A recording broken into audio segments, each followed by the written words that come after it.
রান্নার চ্যানেলে সবাইকে স্বাগত। আজকে বানাবো ছোলা আলুর তরকারি। ভিডিওটি দেখতে থাকুন।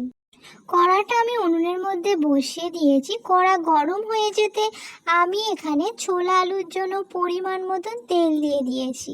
তেল গরম হয়ে গেছে। এবারে আমি এখানে জিরে ফোড়ন দিয়ে দিয়েছি। জিরেটা আমি ভালো করে নেড়ে নেব। জিরে ভাজা হয়ে যেতে এবার আমি কুচনো আলুগুলো দিয়ে দেব। এখানে আমি আলুর সাইজগুলো একটু বড় বড় করে নিয়েছি, আপনারা এর থেকে ছোট নিতে পারেন।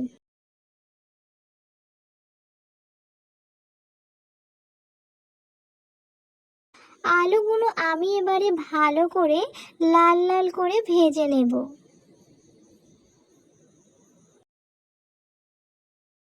আলুগুলো আমার এখানে লাল লাল করে ভাজা হয়ে গেছে। এবারে আমি ছোলাগুলো আলুর সাথে দিয়ে দেব। এখানে আমি ছোলাগুলি আগে থেকে ভিজিয়ে রেখেছিলাম। ছোলা আর আলু একসাথে ভালো করে ভেজে নেব। আলু আর ছোলা ভাজা হয়ে গেছে। এবার আমি কুচোনা পেঁয়াজ আর টমেটো কুচোগুলো আলু ছোলার সাথে ভালো করে ভেজে নেব হালকা করে।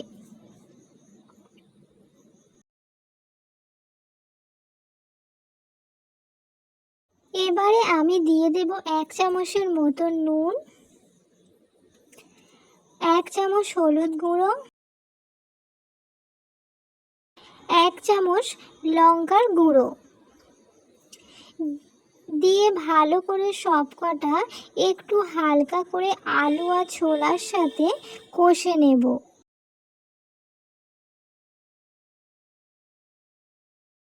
এখানে আমার আলু আর ছোলার সাথে ভালোভাবে কষা হয়ে গেছে।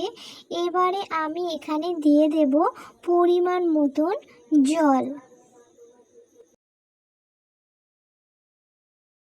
আমি এখানে বেশি জল দেব না, কারণ আলু ভাজতে ভাজতে আলু প্রায় সিদ্ধ হয়ে গেছে। এই তরকারিটা আপনি যে কোনো দিনের রুটির সাথে বা মুড়ির সাথে খেতে পারেন। তরকারিটা ফুটে উঠেছে। আমি আরেকটু তরকারির ঝোলটা শুকিয়ে নেব। এবার আমি নামাবার সময় দিয়ে দিলাম জিরে গুঁড়ো আর ধনে গুঁড়ো ভাজা। তরকারিটা আমি এখানে মাখা মাখা করেছি। যদি তোমাদের ভিডিওটি ভালো লাগে অবশ্যই লাইক, কমেন্ট, শেয়ার এবং সাবস্ক্রাইব করতে ভুলবে না।